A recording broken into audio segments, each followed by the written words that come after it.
Yegor Dragonov, you killed hundreds of civilians. Union, 10 hours ago. I'm sending you to clean up your mess.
Welcome back to G Cineflix, your ultimate destination for powerful cinema breakdown, honest reviews, and deep movies insights. In today's video, we are diving into the brutal, action-packed world of Sisu Road to Revenge. A film that delivers raw survival, unstoppable courage, and relentless vengeance. Set against the harsh backdrop of war, this movie is not just about action, it's about an unbreakable human spirit pushed beyond its limit, where silence speaks louder than words and every movement feels intense and earned. From its gripping atmosphere and gritty cinematography to its fearless central character and bone-crushing confrontation, Sisu stands out as a unique revenge story that keeps you hooked from start to finish. In this video, we explore the story, themes, performance, action sequence, and what truly makes Sisu Road to Revenge a must-watch for fans of hard-hitting cinema. So buckle up, hit that like button, subscribe to G Cineplex, and let's journey into the world where survival becomes revenge and one man refuses to surrender. In Sisu Road to Revenge, the story continues with the legendary and unyielding Atami Korpi as he attempts to find peace after unimaginable loss, determined to honor the memory of his murdered family. Corpi dismantle their old family home piece by piece, loads it onto a truck, and sets out on a dangerous journey to rebuild it in a place he believes will finally be safe. However, his past refuses to stay buried. The ruthless man responsible for selecting Corby family resurfaces, obsessed with finishing what he started and eliminated the mythic ex-soldier once for all. What follow is the relentless pursuit that transforms Corpy's mission of remembrance into a brutal fight for survival, where every encounter pushes him further into a war followed by vengeance, resilience, and sheer willpower produced by Petri Jokiranta and Sobrozo Film Entertainment and Mike Godridge for Good Chaos, with Eric Charles overseeing the project for Sony's Stage 6 film. The sequence expands the franchise scope while maintaining its raw intensity, unlike the first film, which was set in the harsh landscape of Lapland. This installment was filmed in Estonia, giving the story a fresh yet equally unforgiving visual backdrop. Sisu Road to Revenge premiered at Fantastic Fest on September 21, 2025, before releasing theatrically in Finland on October 22 through SF Film Finland and later in the United States on 21 via Sony Picture releasing under Stage 6 Film and Screen Gems. Set in 1946 in the intense aftermath of World War II, Sisu Road to Revenge unfolds a fractured Europe where Finland has been forced to cede the region of Kerala to the Soviet Union as part of hard-won peace treaty. After striking gold in Lapland, the legendary Finnish ex-commando Atomic Corps, known as the Man Who Refuses to Die, crosses the newly drawn border into a Soviet-controlled Kerala, returning to the land where his family was brutally murdered during the war. Rather than seeking immediate revenge, Atami is driven by remembrance and horror. He dismantles his old family home log by log, loads it onto a truck, and begins a dangerous journey westward, determined to rebuild the house somewhere safe as a tribute to the loved ones he lost. His presence of Soviet soil does not go unnoticed, however, and when the Red Army learns of his return, KGB official responded by releasing Igor Dragunov, the ruthless man responsible for killing Atomi's family, from a Serbian prison. Promised a full pardon, Dragunov is tasked with hunting down and killing Korpi in retaliation for devastating losses Atami once inflicted on Soviet forces during the Winter War.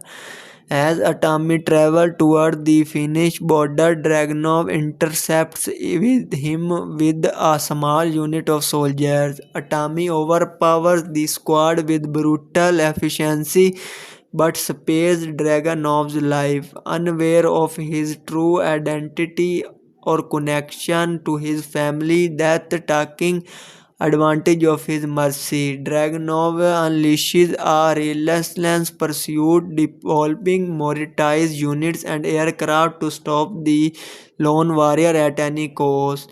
Despite fighting his way through wave after wave of Soviet soldiers, Atami is ultimately forced off a cliff by a bomber, plunging with his truck and remains of his home into the ocean. Refusing to surrender, he salvages the logs of his house, fashions them into a crude craft, makes his way to shore, where he discovers an abandoned tank. Using dynamite, Tommy launches the tank over a Soviet border checkpoint in a desperate gambit.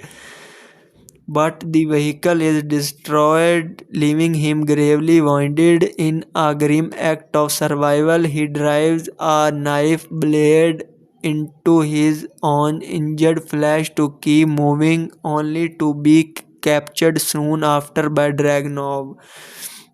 The film features a powerful trio of performances led by Jorma Tomila, who returns, and Atama Kormi, a former Finnish army commando turned solitary gold prospector whose near mythic reputation and unbreakable will drive the heart of the story. Tomila portrays Korpi as a man of few words but immense inner strength, carrying the weight of war, loss, and survivor in every movement and expression, making his character both intimidating and deeply human.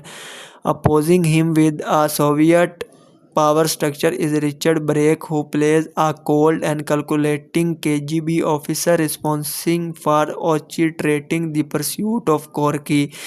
Brake brings a chilling authority to the role, embodying the bureaucratic cruelty of the regiment determined to erase a living legend at any cost by unleashing its most dangerous weapon.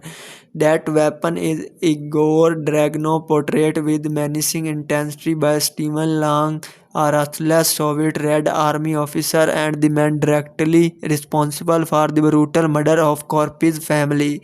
Lang's performance turned Dragunov into more than a simple antagonist, presenting him as a relentless embodiment of violence, pride, and vengeance, whose personal history with Corpi foils the film's most expensive and emotionally charged confrontation. In April 2025, it was revealed that Sony Pictures Screen Gems had taken over domestic distribution duties from Lionsgate after Sony's sister company Stage 6 Film chose to retain international rights outside Finland. Around the same time, Stephen Lang and Richard Brake were announced as key additions to the cast, further elevating the sequel's international profile. The film was officially scheduled for the theatrical release in the United States on November 21. In the United States, Sisu Road to Revenge was released in the theaters alongside the highly anticipated musical film Wicked for Good, creating stiff competition at the box office. On its opening night, the film earned approximately $575,000 during Thursday night previews, indicating solid initial interest from fans eager to see the continuation of Atomic Corp's story. However, despite enjoying a significantly wider release in procedures, the film opening weekend gross came it and around $2.6 million, marking a notable 21.9% decrease compared to the original film's $3.3 million debut. The underperformance was especially pronounced as a film momentum slowed considerably by Thanksgiving weekend, with a box office revenue dropping by 66% and the movie averaging only $365 per screen, signaling challenges in sustaining audience engagement and a crowd release schedule. Upon its premiere at Fantastic Fest, critic Raphael Motta-Mayer lauded the film, drawing comparison between its fast-paced adrenaline fluid action sequence and those found in Mad Max Fury Road, even going so far as to call Sisu Road to Revenge the best sequel since John Wick Chapter 4. Likewise, Mike McCahill of The Guardian praised the film for its punchy old-school stunt work and inventive body splattering, noting its straightforward plot and commending director Jalmari Highlander for focusing on the essential while pushing the film harder and faster than ever before. In a more colorful assessment, Brandon Yu of the New York Times described the film as a blood-spartan inanity, a wild, chaotic ride that transformed into a delicious popcorn thrill, capturing the film's intensity, energy, and unapologetic entertainment value. Reviews. 1. The action spectacular of the year star a 66-year-old man in a speeding truck. Sisu Road to Revenge declares its intention to the title. It's a scrappy indie translation of Mad Max Fury Road. This year is 1946 and the setting is a stretch of Finland recently absorbed into a USSR. Our hero, a very Finnish commando named Atomic Corpi, had dirt smudged into every wrinkle of his bow. After spending war killing Nazis, he could use a nice hot bath. Alas, Corpi can't relax. His log cabin home is now Soviet territory, so Corpi dismantles his house, loads the timber into a cargo truck, and his dog riding shotguns drive 75 miles to Finland's new border, pursued by an equally tough, brute, diabolical Red Army officer, Igor Dragunov, who's under order to destroy this folk rebel. In Finnish, Sisu means tenacity and grit, but subtitles are not necessary. This story is told through explosion and gunfire, glares, and a mixed slang. Russian heels speak English. Tomilaza Corpi says nothing. The character does not talk, but he does overtrace a pack of motorcycles and airplane. You should see what he does with the train.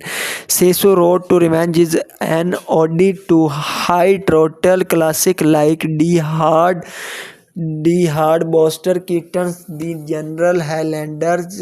I am positive I saw Jazz and Looney Tunes in there too, and now is a fine time to mention that next project is a reboot of Rambo. Yet Highlanders' most impressive stunt is that he made a movie that's still very much his own. His mashup feels fresh, just as the bombastic score by Yuri Sepa and Tomas Venola, Boldy Barrows, Ennio Morricone, soaring horns and wah wah wah squawks while adding its own gargle of Finnish throat singing. The adventure is structured like a serial with each segment starring a seemingly impossible threat. Quickly, a couple things becomes evident. First, Corpi is stubbornly hard to kill, and Dragunov chase can't end until he sees enemy's corpse. Out his second length, hilarious Dragunov will crush anyone who gets in his way, running over of his own Russian bikers. He guns in annoys why did the guy become speed bump. Number 2 review. A sleeper hit in 2022, Jalmari Highlander Sisu was cartoonishly down and dirty adrenaline crush for action fans, not unlike the OG Mad Max decades earlier. The participation grown even more apt with the arrival of Sisu Road to Revenge, in which Jorma Tomilza's seemingly unkillable protagonist must battle innumerable mad guys at high speed, various forms of transport. Bigger is not necessarily better, and this larger scale sequel almost inevitably lacks some of the freshness that made the original such a kick. Still, the director's undeniable flair of gleefully excessive mayhem and propulsive pacing will more than satisfy those who loved its procedures. Its comparatively lean, mean progress feel particularly welcome after so many recent screen thrills rides that delivered far less punch at much greater length and expense. Last time around, decommissioned Finnish Army Commando Atomic Corpi only wanted to be left alone as WW2 wound down. Alas, finding gold in the Lapland tundra awakened the greed of departing Nazi force with zero idea who they were messing with. A one-man death squad who already claimed many a uniformed Russian life after Soviet forces killed his family during the brief but brutal Winter War of 1914. His vengeance was sweet, gory, and spectacularly over the top. This time, the terrifically fit 60-something protagonist is encountered in 1946. The global conflict now officially well over. He is driving a huge truck to his territory. He intends dismantle then resembles it in what in what remains of Finland, but Soviet authorities have forgotten that his legend single-handedly starved out more than 300 of their troops. Entertaining as it is, such craziness is not so well supported by the thread of black comedy as it was in the first season. You could also argue there a bit too much dwelling on general ickiness here, as the mainliners men in the far north seem to be frequently digging bullets and other objects out of his lacerated flesh. But Tomila's returns retains a degree of flinty humor, even more warmth, despite never getting so much as a word to speak. Lang's expletive release speech comprising more of the dialogue. If Dragunov is not the most distinctive villain role he ever stayed, he still fills its shoes well, receiving a particularly exclusive exit as reward. Break's part is brief, while other cast members provides no more than cannon fodder. The canine performer playing the protagonist, Bedlington Terrier, disappears for quite some time in one among several minor, if conscientious, plot holes in Highlander's script that is best just to step over. Shot largely in Estonia, Sisu Road to Revenge is muscular rather than ingratiating in most aspects. From Mika Orasma's widescreen cinematography, the physically designed contribution, the fairly standard action bombast of Yuri Sepa and Tomas Ovenola's original score gets more idiosyncratic flavor, while passage of throat singing and spaghetti western style visiting the English language version reviewed has a bit of subtitle Finnish speech toward the end. A separate Finnish language edition is also in release. A title over 2 years ago, the world was introduced to Atomic Corpi in the action masterclass Sisu. It was a lean, violent and bloody affair that I decided to cover on this humor movie review website because I really wanted to tell everyone about it. At the time, I explained the decision under the pretense that Sisu utilized top-notch gore effect to achieve the end games of chaotic good. With the release of Sisu Road to Revenge, although chock full of the best gore effects you find regardless of genre, I admit that I am covering it on horror movie review website because I really want to tell everyone about it. I could not renewed where could I wanted to bitch. But see, Super Road to Revenge fires on all cylinders from start to finish. Director Jalmari Helander heard our cries for a movie that goes harder than the first, delivery in every aspect with action, set pieces that are to die for, coupled with Jorma Tomila and Stefan Lang's performances and impeccable score. There are really very few things to be said against this Revenge Riders sequel. You ever wonder what would happen if Mad Max Fury Road met the Fast and the Furious franchise? That, my friends, is Jalmari Highlander's Sisu Road to Revenge. If I had a week, I could not tell you all the ways Highlander's squall goes ball to the wall for nearly every second of its runtime. Though to be fair, I would not want to.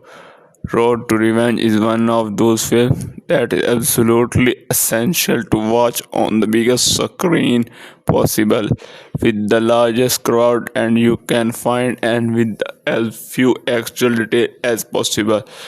The first film is good, following Atomic Corpi Jorma Tomila on his journey to cash in gold through Nazi occupied Finland. but it's not great. It delivers on the cash in Golden Years. The occupied film never not great. It deliver on the brutality it's promised, but everything about the first film, which to be clear, I enjoyed, left me wanting more. Ready to Revenge is that more and then some, and the primary season that you need to see it in the theater, being that you deserve hoot and holler at the screen the way the fantastic fest crowded as Artemis moves through anyone standing in this way. There are at least 3 items in my notes with about 50 underlines under them because the moment was so big. Second verse much bolder than the first. Appropriately, Road to Revenge journey is a little bit different than the first film. It's more personal, which only makes the violence all the more delightfully earned. Road to Revenge takes place in 1946, 2 years after the original. Artemy has returned to the shell of his home, where his family was brutally murdered during WWI. The sudden battle-tired soldier slowly demolishes the home piece by piece, taking care to meticulously stack the lumber on the back of a truck with the intent to take it to Finland and rebuild to live out the rest of his days with his trusty pup. And the Soviet army, particularly Logod Dragunov, Stephen Lang took that personally. You see, Dragon is the man who slaughtered Atami family, chopping them up piece by piece to save ammunition he has captured at the end of the war, and he does not take too kindly to the fact that Atami has become a legend across the land. Dragonov is released and granted the full weight of the Reds in order to stop the Koschei, the immortal, from achieving his goal of peace. Can't have a guy who embarrasses your soldier from achieving his goal of peace. Can't have a guy who embarrasses your soldier, keep breathing, and you are living in a power vacuum. After all, of course, Rakanov is going to find Atami much more difficult to best than his defenseless wife and children. It looks so good that I fully believed that a single man could accomplish all of the things Atami does with a strong grasp of physics and can-do attitude. Road to Revenge is split into 5 chapters, each one delightfully unhinged at the last. The set pieces in this film are impeccable. Is the most beautiful, chaotic way possible. It amps up very single aspect of the first film, both in the danger Artemy, his faithful pup face, and the absolute hell he unleashes on those who wronged his family and dared to stand in the way of his goal.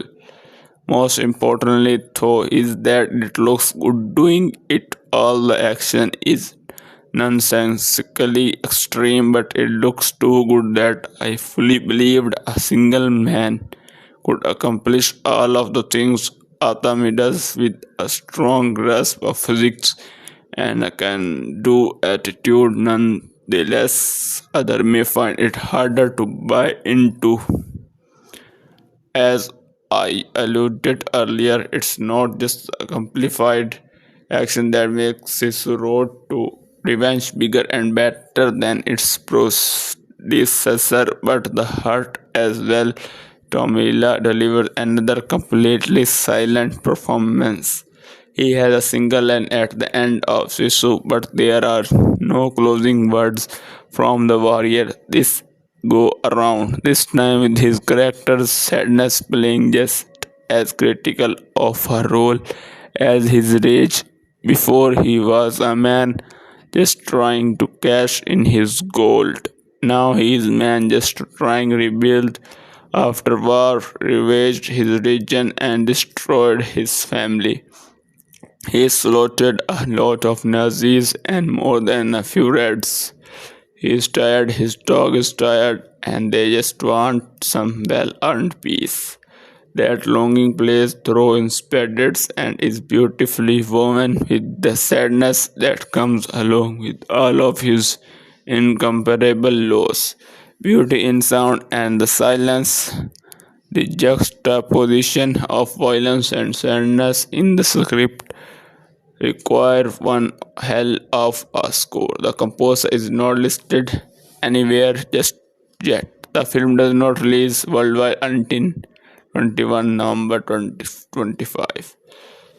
But they did one hell of a job elevating every action second of the action, but was sweeping and startling. The music of this road revenge is essential to elevating its lead, speechlessness, and the action explosivity. While bombastic at every turn, it's his road to revenge ending that ends up being the ultimately piece de resistance. To give any narrative hints would do both you and the film a disservice, but where the rest of the film is loud, it is quite frankly, it's also a billion other adjectives that would unfortunately give too much away. Suffice to say that you go to war with a tummy across the two films, and in the end, his closing moment are an utterly perfect experience for anyone who's been along on the journey. Sisu Road to Revenge ended up being my absolute favorite film of Fantastic Fest, and it was up against stiff competition with the likes of Black Phone 2, Good Luck, Have Fun, Don't Lie, and one battle for another after another. It is big in every way it's need to be big, and small in the ways that it needs to be small. Jorma Tomila's performance.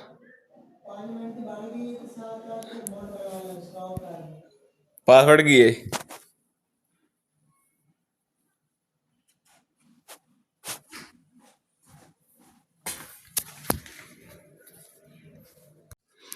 Welcome back to G Cineflix, your ultimate destination for powerful cinema breakdown, honest reviews, and deep movies insights. In today's video, we are diving into the brutal, action-packed world of Sisu Road to Revenge, a film that delivers raw survival, unstoppable courage, and relentless vengeance. Set against the harsh backdrop of war, this movie is not just about action, it's about an unbreakable human spirit pushed beyond its limit, where silence speaks louder than words and every movement feels intense and earned.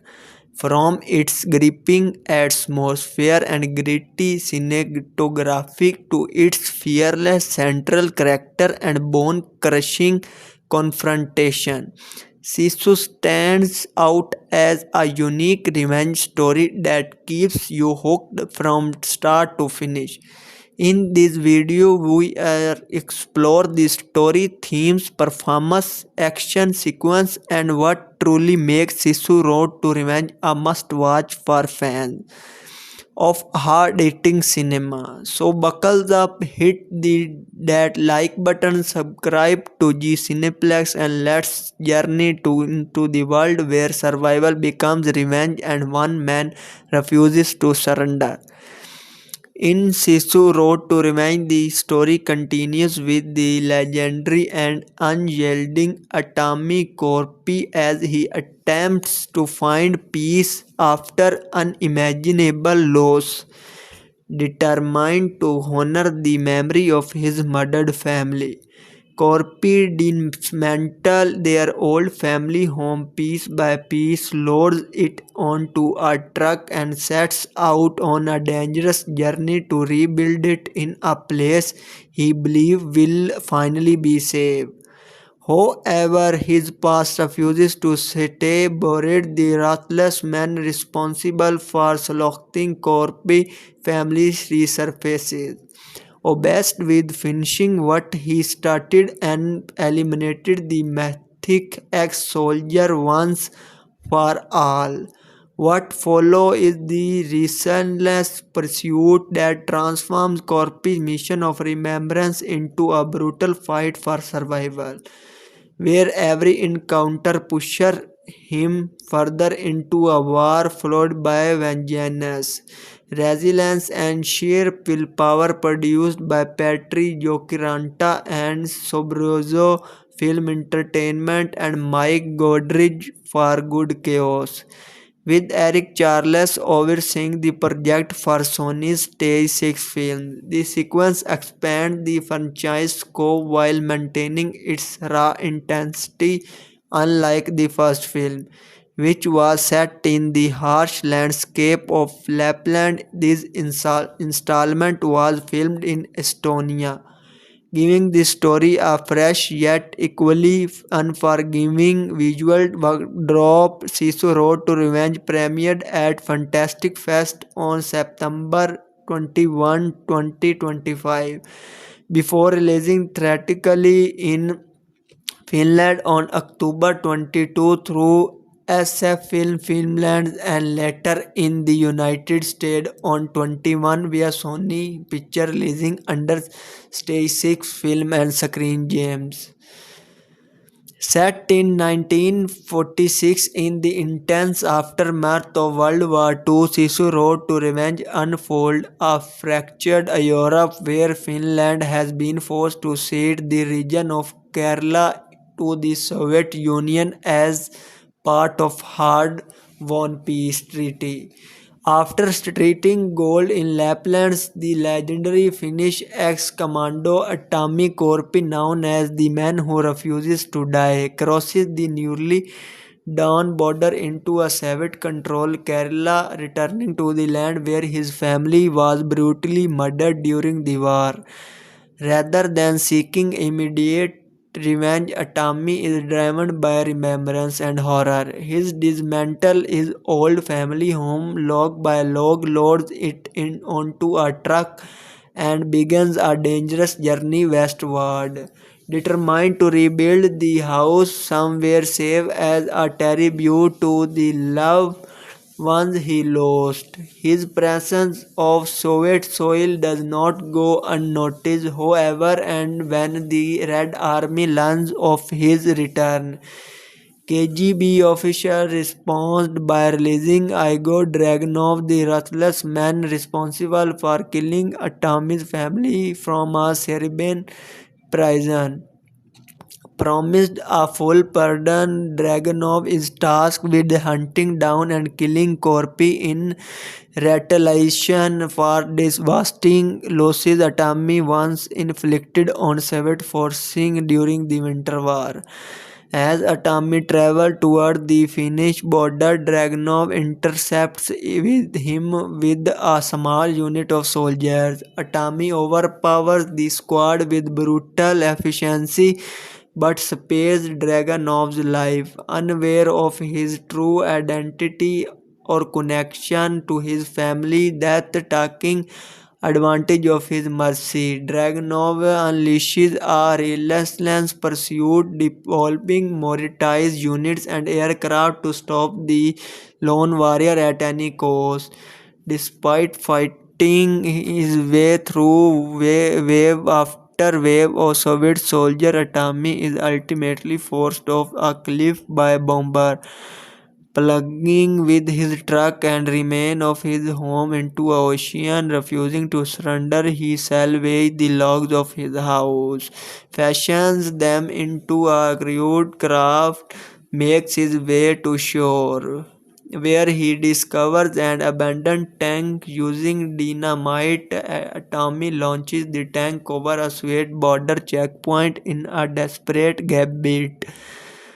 But the vehicle is destroyed, leaving him gravely wounded. In a grim act of survival, he drives a knife blade into his own injured flesh to keep moving, only to be captured soon after by Dragunov, The film features a powerful trio of performers led by Jorma Tomila, who returns, and Atama Kormi, a former Finnish army commando turned solitary gold prospector whose near mythic reputation and unbreakable will drive the heart of the story. Tomila portrays Corpi as a man of few words but immense inner strength, carrying the weight of war, loss, and survivor in every movement and expression, making his character both intimidating and deeply human.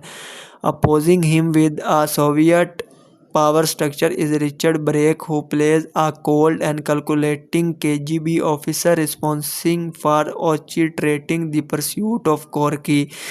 Brake brings a chilling authority to the role, embodying the bureaucratic cruelty of the regiment determined to erase a living legend at any cost by unleashing its most dangerous weapon. That weapon is Igor Dragunov, portrayed with menacing intensity by Stephen Lang, a ruthless Soviet Red Army officer and the man directly responsible for the brutal murder of Korpi's family. Lang's performance turned Dragunov into more than a simple antagonist, presenting him as a relentless embodiment of violence, pride, and vengeance, whose personal history with Corpi foils the film's most expensive and emotionally charged confrontation. In April 2025, it was revealed that Sony Pictures Screen Gems had taken over domestic distribution duties from Lionsgate after Sony's sister company Stage 6 Film chose to retain international rights outside Finland. Around the same time, Stephen Lang and Richard Brake were announced as key additions to the cast, further elevating the sequel's international profile.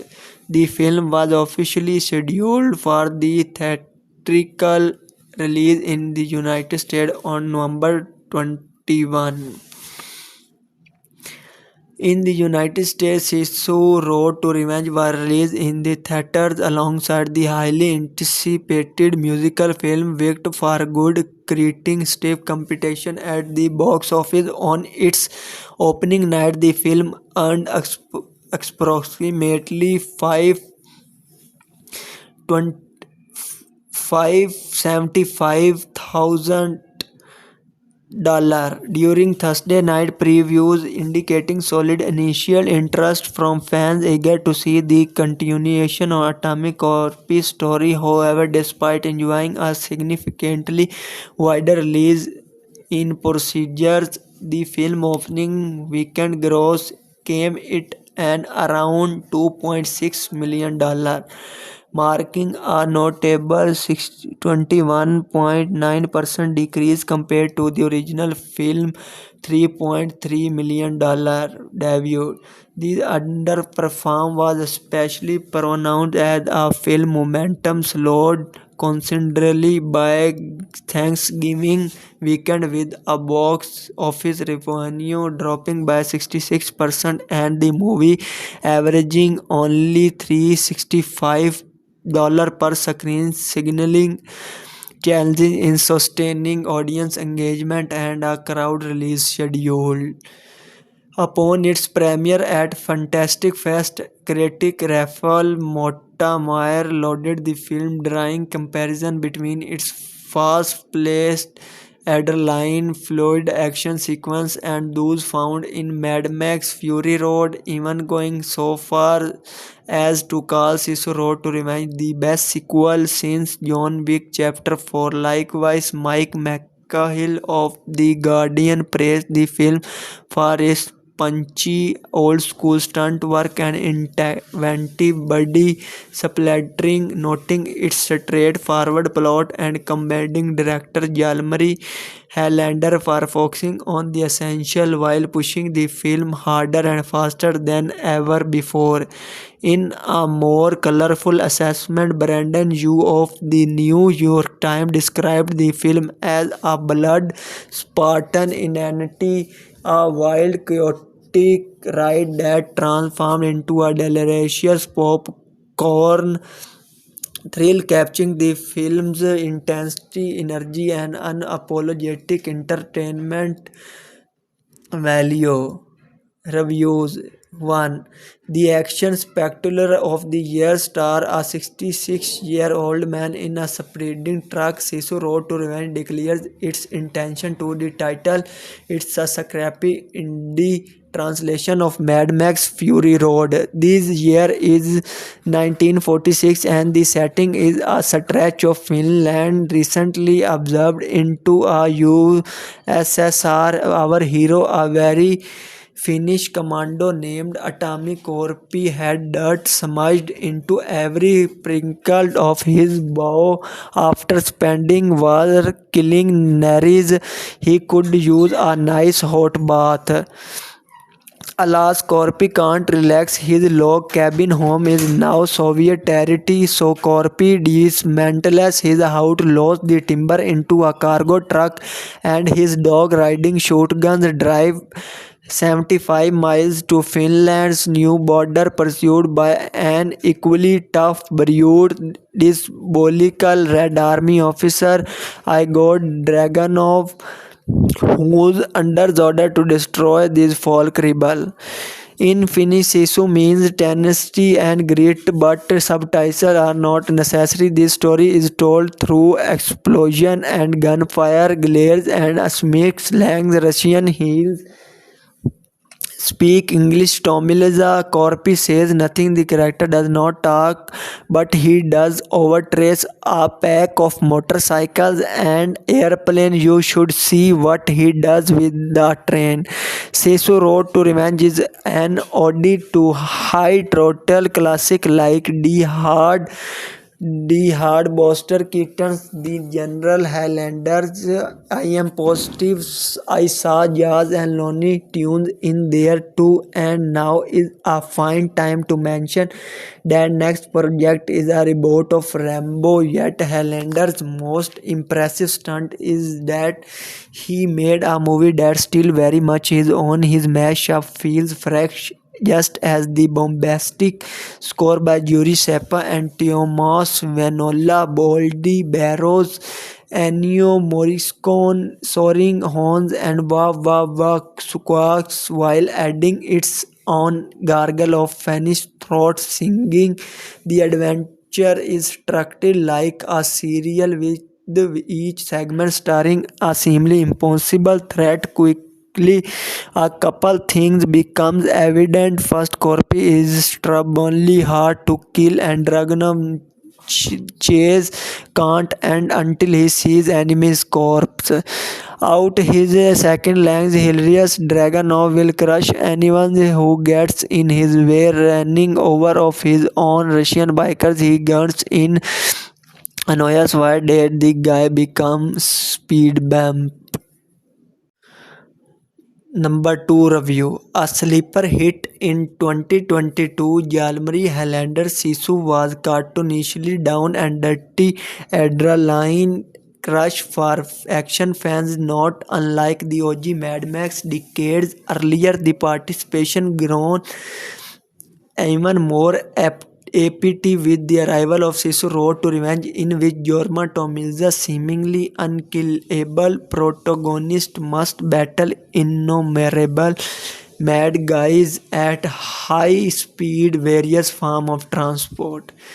Bigger is not necessarily better, and this larger scale sequel almost inevitably lacks some of the freshness that made the original such a kick. Still, the director's undeniable flair of gleefully excessive mayhem and propulsive pacing will more than satisfy those who loved its procedures. Its comparatively lean, mean progress feel particularly welcome after so many recent screen thrills rides that delivered far less punch at much greater length and expense.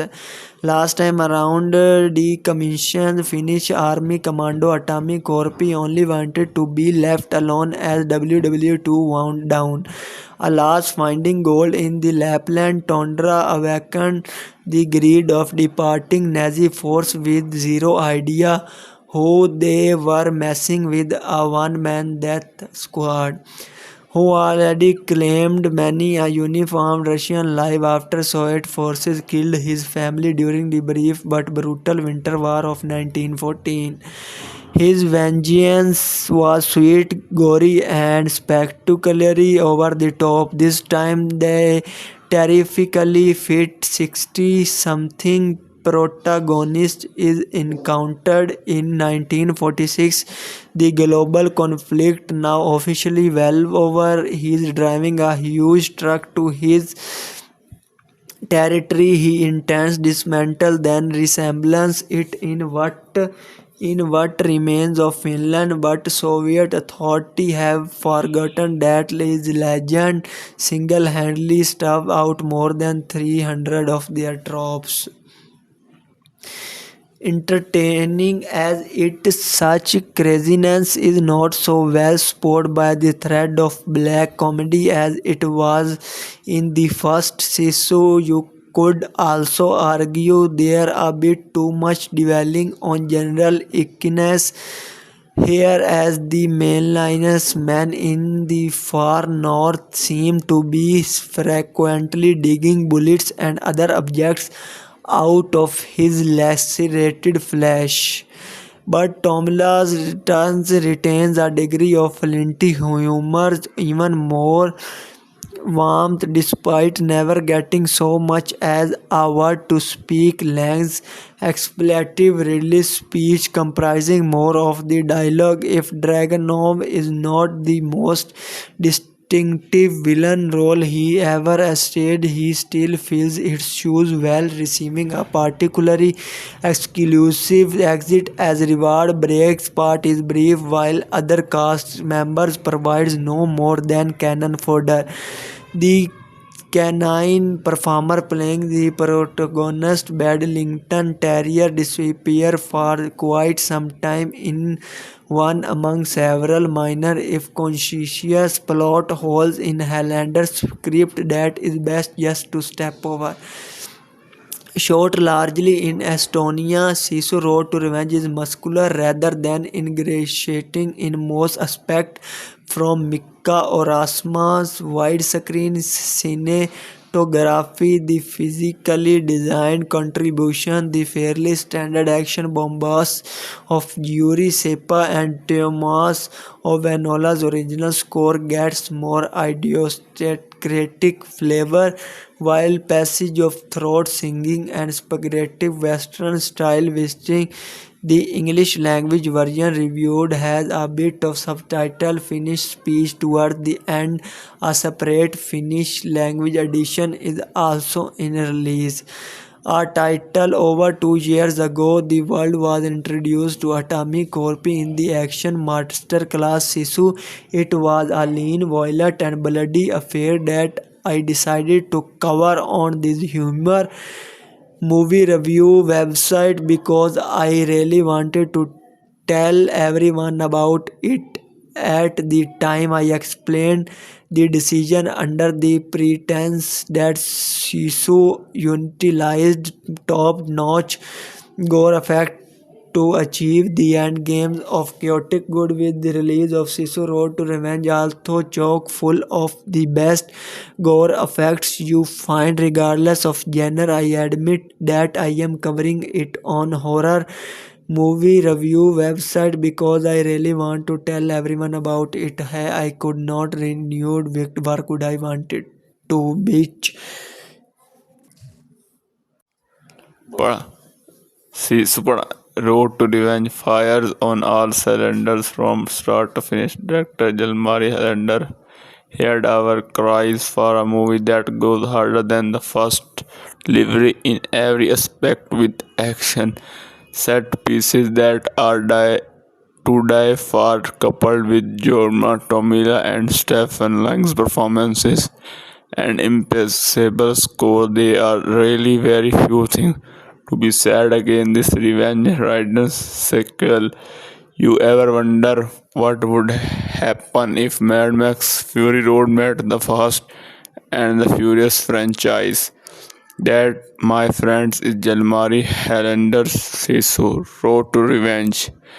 If I had a week, I could not tell you all the ways Highlander's Square goes ball to the wall for nearly every second of its runtime. Though, to be fair, I would not want to. Road to Revenge is one of those films that is absolutely essential to watch on the biggest screen possible, with the largest crowd and you can find, and with as few actual details as possible. The first film is good, following Atami Korpe Jormala Tamila on his journey to cash in gold through Nazi occupied Finland. But it's not great, it delivers on the cash in gold. Nazi occupied Finland, but not great, it delivers on the brutality promised. But everything about the first film, which to be clear, I enjoyed, left me wanting more. Ready to Revenge is that more and then some, and the primary season that you need to see it in the theater, being that you deserve hoot and holler at the screen the way the fantastic fast crowded as Artemis was pretty most through anyone standing in this way. There are at least 3 items in my notes with about 50 underlines under them because the moment was so big. Second verse much bolder than the first. Appropriately, Road to Revenge journey is a little bit different than the first film.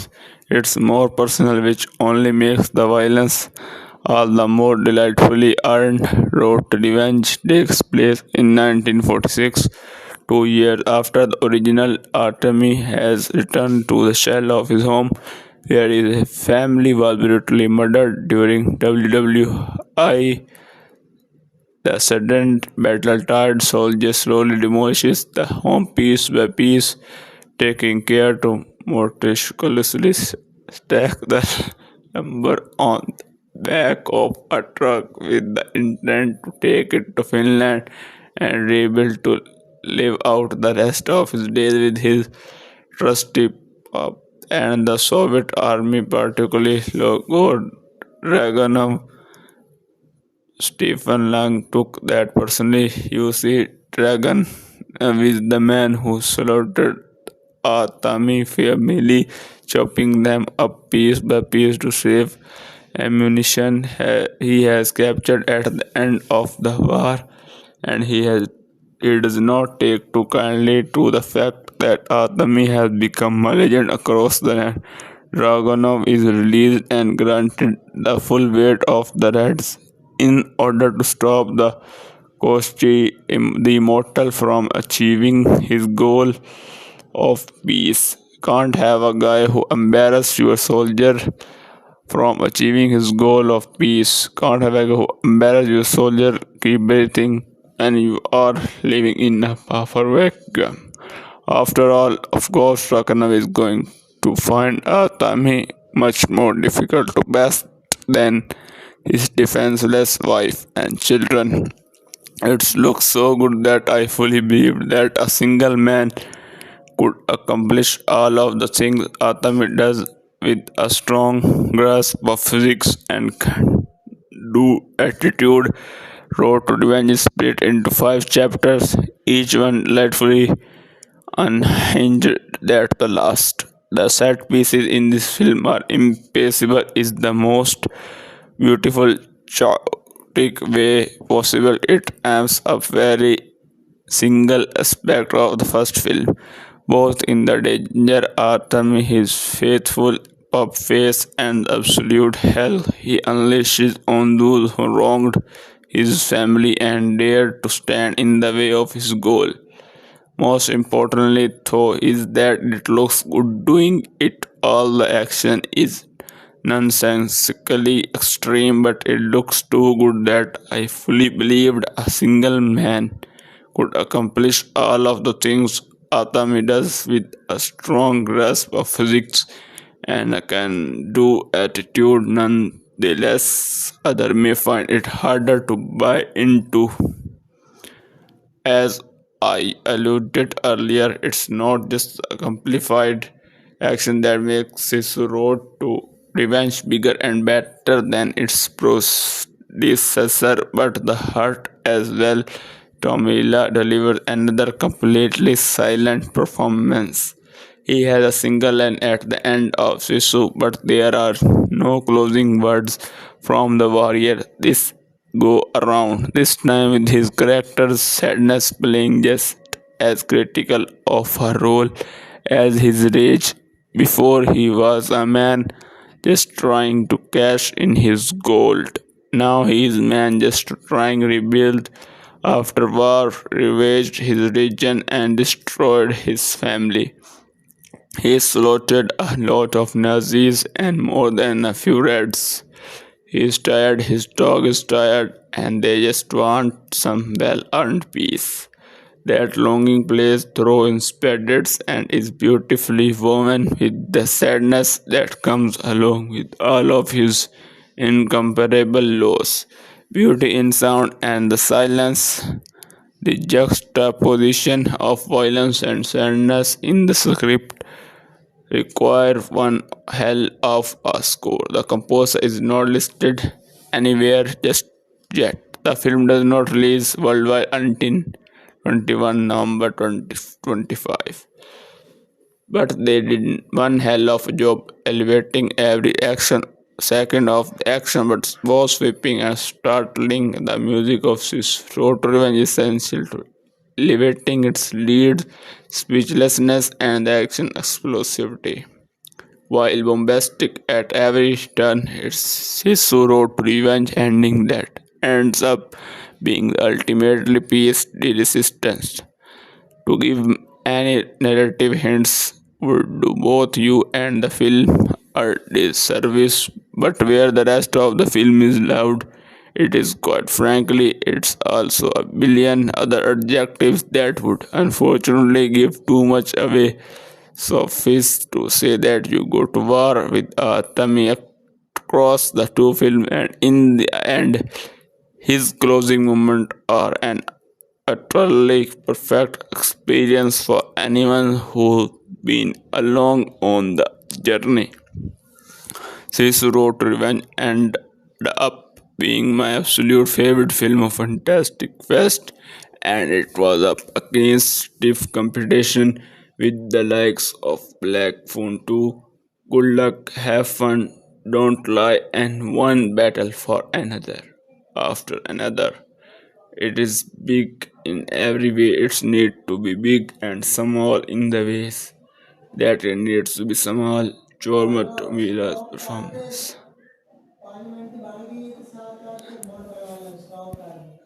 Password की है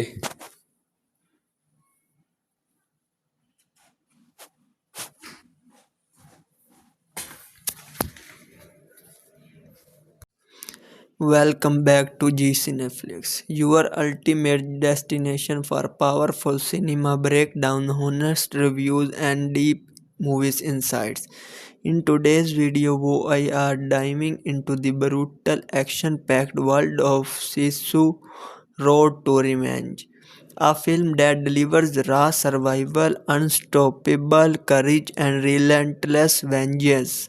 Set against the harsh backdrop of war, this movie is not just about action, it's about an unbreakable human spirit pushed beyond its limit, where silence speaks louder than words and every movement feels intense and earned. From its gripping atmosphere and gritty cinematography to its fearless central character and bone-crushing confrontation, Sisu stands out as a unique revenge story that keeps you hooked from start to finish. In this video, we explore the story, themes, performance, action sequence, and what truly makes Sisu Road to Revenge a must-watch for fans. of hard-hitting cinema. So buckles up, hit that like button, subscribe to G Cineplex, and let's journey into the world where survival becomes revenge and one man refuses to surrender. In Sisu Road to Revenge, the story continues with the legendary and unyielding Atami Korpi as he attempts to find peace after unimaginable loss, determined to honor the memory of his murdered family. Corpi dismantle their old family home piece by piece, loads it onto a truck, and sets out on a dangerous journey to rebuild it in a place he believes will finally be safe. However, his past refuses to stay buried. The ruthless man responsible for selecting Corby family resurfaces, obsessed with finishing what he started and eliminated the mythic ex-soldier once for all. What follow is the relentless pursuit that transforms Corpy's mission of remembrance into a brutal fight for survival, where every encounter pushes him further into a war followed by vengeance, resilience, and sheer willpower produced by Petri Jokiranta and Sobrozo Film Entertainment and Mike Godridge for Good Chaos, with Eric Charles overseeing the project for Sony's Stage 6 film. The sequence expands the franchise scope while maintaining its raw intensity, unlike the first film, which was set in the harsh landscape of Lapland. This installment was filmed in Estonia, giving the story a fresh yet equally unforgiving visual backdrop. Sisu Road to Revenge premiered at Fantastic Fest on September 21, 2025, before releasing theatrically in Finland on October 22 through SF Film Finland, and later in the United States on 21 via Sony Picture releasing under Stage 6 Film and Screen Gems. Set in 1946 in the intense aftermath of World War II, Sisu Road to Revenge unfolds a fractured Europe where Finland has been forced to cede the region of Kerala to the Soviet Union as part of hard-won peace treaty. After stripping gold in Lapland, the legendary Finnish ex-commando Atami Korpi, known as the man who refuses to die, crosses the newly drawn border into a Soviet-controlled Kerala, returning to the land where his family was brutally murdered during the war.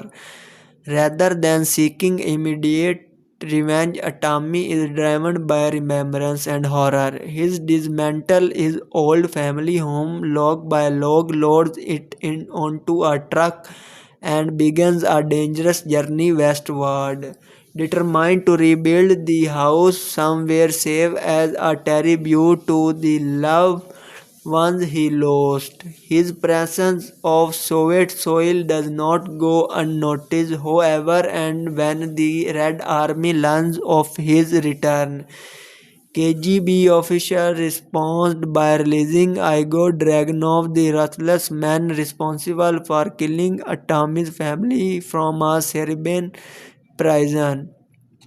Promised a full pardon, Dragunov is tasked with hunting down and killing Korpi in retaliation for devastating losses Atami once inflicted on Soviet forces during the Winter War.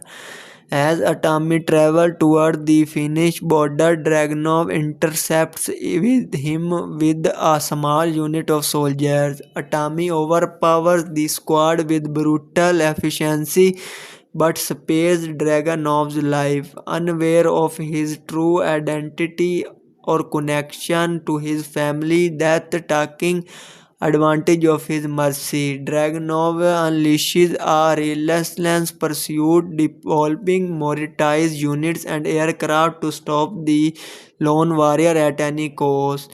Despite fighting his way through wave after wave of Soviet soldier, Atami is ultimately forced off a cliff by bomber, plugging with his truck and remain of his home into a ocean. Refusing to surrender, he salvages the logs of his house, fashions them into a crude craft, makes his way to shore, where he discovers an abandoned tank. Using dynamite, Tommy launches the tank over a Soviet border checkpoint in a desperate gambit.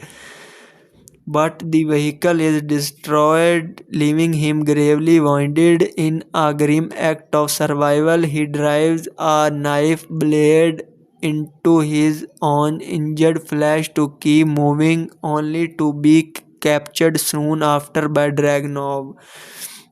The film features a powerful trio of performances led by Jorma Tomila, who returns, and Atama Kormi, a former Finnish army commando turned solitary gold prospector whose near mythic reputation and unbreakable will drive the heart of the story. Tomila portrays Scorpio as a man of few words but immense inner strength, carrying the weight of war, loss, and survivor in every movement and expression, making his character both intimidating and deeply human. Opposing him with a Soviet power structure is Richard Brake, who plays a cold and calculating KGB officer responsible for orchestrating the pursuit of Corky.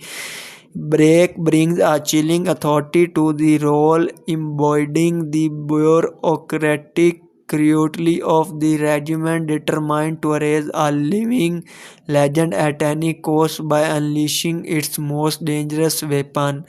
That weapon is Igor Dragunov, portrayed with menacing intensity by Stephen Lang, a ruthless Soviet Red Army officer and the man directly responsible for the brutal murder of Korpy's family.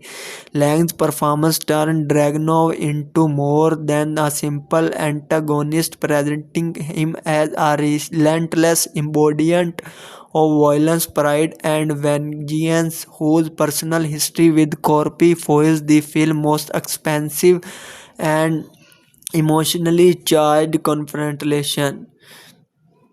In April 2025, it was revealed that Sony Pictures Screen Gems had taken over domestic distribution duties from Lionsgate after Sony's sister company Stage 6 Film chose to retain international rights outside Finland. Around the same time, Stephen Lang and Richard Brake were announced as key addition to the cast, further elevating the sequel's international profile.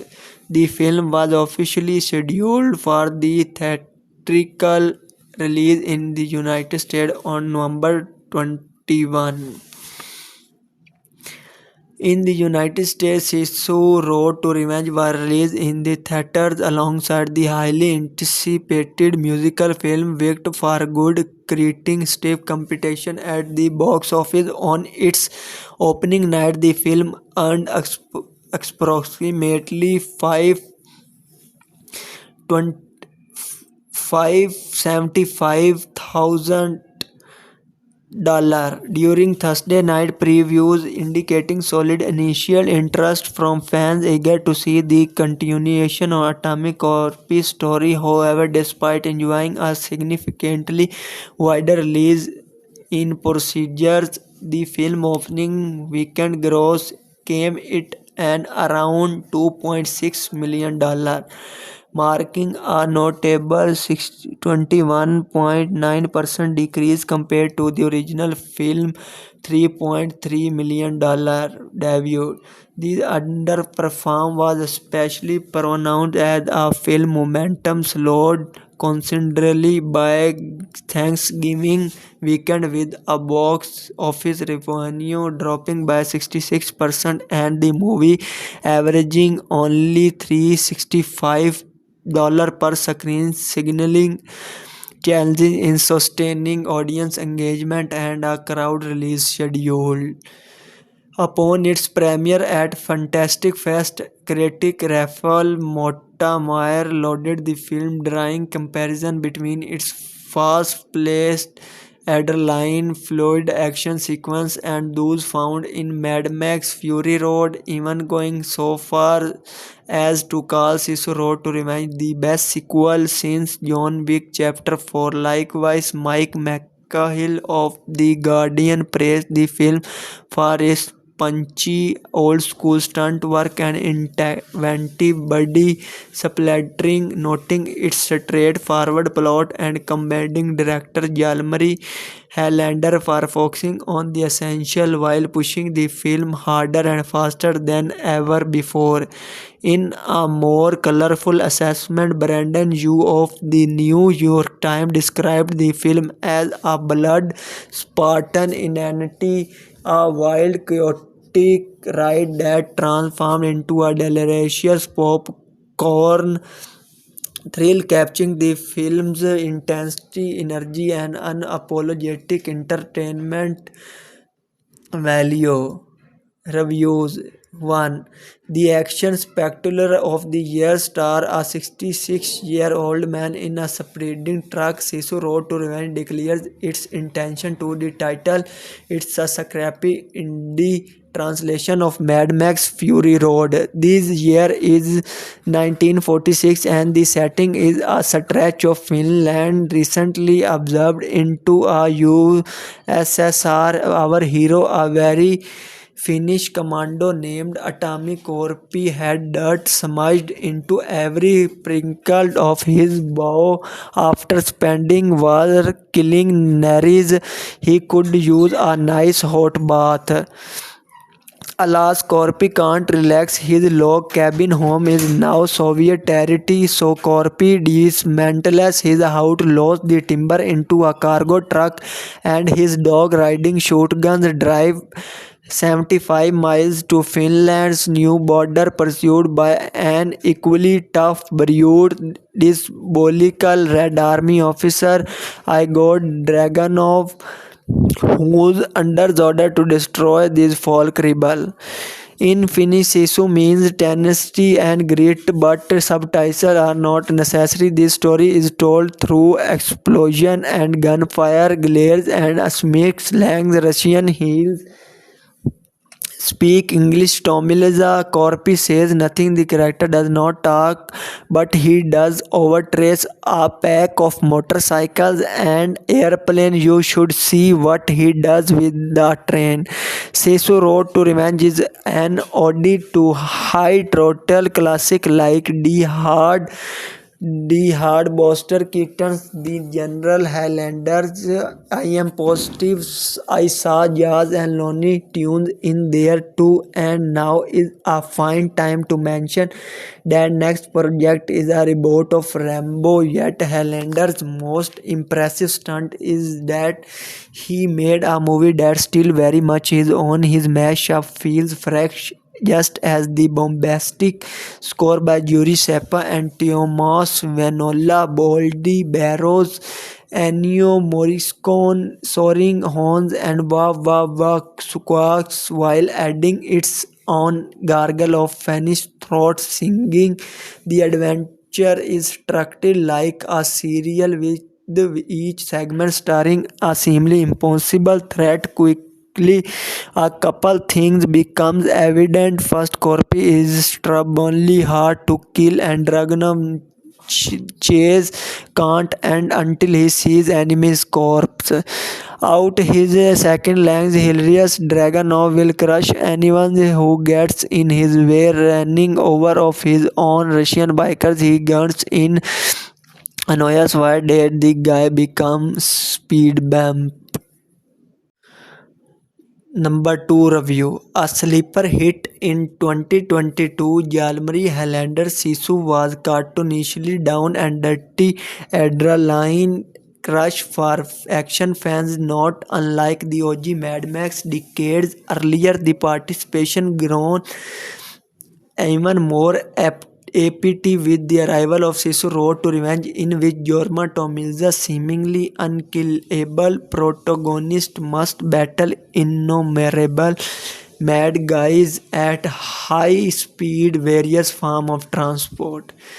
Bigger is not necessarily better, and this larger scale sequel almost inevitably lacks some of the freshness that made the original such a kick. Still, the director's undeniable flair of gleefully excessive mayhem and propulsive pacing will more than satisfy those who loved its procedures. Its comparatively lean, mean progress feel particularly welcome after so many recent screen thrills rides that delivered far less punch at much greater length and expense.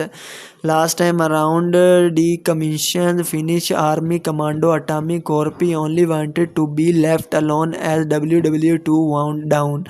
Alas, finding gold in the Lapland tundra awakened the greed of departing Nazi force with zero idea who they were messing with, a one-man death squad who already claimed many a uniformed Russian life after Soviet forces killed his family during the brief but brutal Winter War of 1914.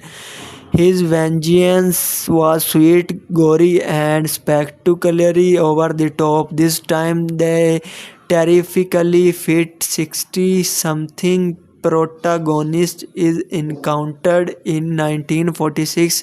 The global conflict now officially well over. He is driving a huge truck to his territory. He intends dismantle then resemblance it in what remains of Finland, but Soviet authorities have forgotten that his legend single-handedly starved out more than 300 of their troops. Entertaining as it is, such craziness is not so well supported by the thread of black comedy as it was in the first Sisu. You could also argue there a bit too much dwelling on general ickiness here, as the mainliners men in the far north seem to be frequently digging bullets and other objects out of his lacerated flesh.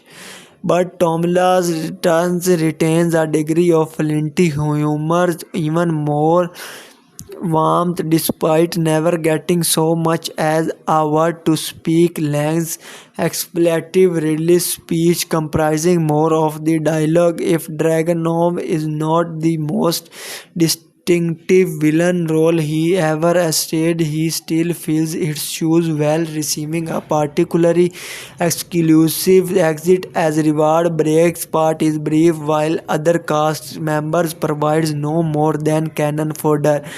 The canine performer playing the protagonist, Bedlington Terrier, disappears for quite some time in one among several minor, if conscientious, plot holes in Highlander's script that is best just to step over. Shot largely in Estonia, Sisu Road to Revenge is muscular rather than ingratiating in most aspects. From Mika Orasma's widescreen cinematography, the physically designed contribution, the fairly standard action bombast of Yuri Sepa and Tomas Ovenola's original score gets more idiosyncratic flavor, while passage of throat singing and spaghetti western style visiting the English language version reviewed has a bit of subtitle Finnish speech toward the end. A separate Finnish language edition is also in release. A title over 2 years ago, the world was introduced to Atomic Corps in the action master class Sisu. It was a lean, violent, and bloody affair that I decided to cover on this humor movie review website because I really wanted to tell everyone about it.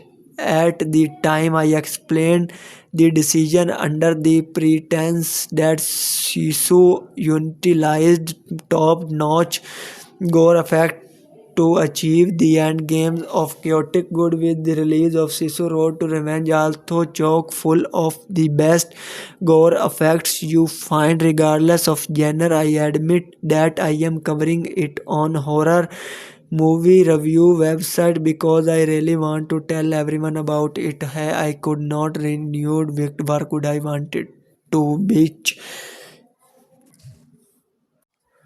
But see, Super Road to Revenge fires on all cylinders from start to finish. Director Jalmari Helander heard our cries for a movie that goes harder than the first, delivery in every aspect with action, set pieces that are to die for, coupled with Jorma Tomila and Stephen Lang's performances and impeccable score. There are really very few things to be said against this Revenge Riders sequel. You ever wonder what would happen if Mad Max Fury Road met the Fast and the Furious franchise? That, my friends, is Jalmari Highlander's Sisu Road to Revenge. If I had a week, I could not tell you all the ways Highlander's squall goes ball to the wall for nearly every second of its runtime. Though to be fair, I would not want to. Road to Revenge is one of those films that is absolutely essential to watch on the biggest screen possible, with the largest crowd and you can find, and with as few actual details as possible. The first film is good, following Atami Korpe Jormala Tamila on his journey to cash in gold through Nazi occupied Finland. But it's not great. It delivers on the cash in gold Nazi occupied Finland, but not great. It delivers on the brutality it's promised, but everything about the first film, which to be clear, I enjoyed, left me wanting more.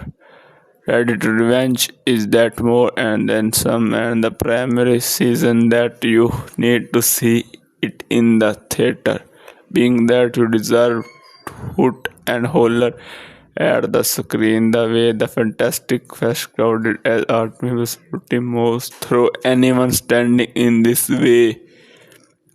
There are at least 3 items in my notes with about 50 underlines under them because the moment was so big. Second verse much bolder than the first. Appropriately, Road to Revenge journey is a little bit different than the first film. It's more personal, which only makes the violence all the more delightfully earned. Road to Revenge takes place in 1946, 2 years after the original. Artemi has returned to the shell of his home, where his family was brutally murdered during WWI.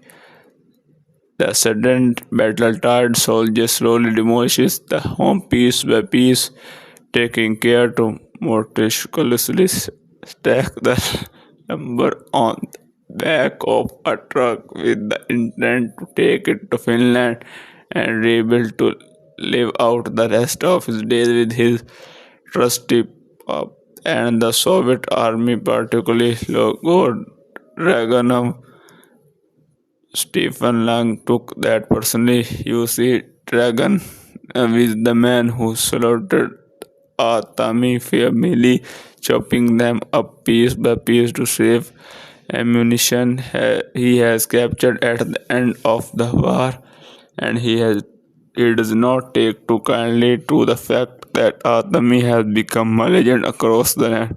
Dragonov is released and granted the full weight of the Reds in order to stop the Kosti, the immortal, from achieving his goal of peace. Can't have a guy who embarrasses your soldier from achieving his goal of peace. Can't have a guy who embarrasses your soldier, keep breathing, and you are living in a power vacuum.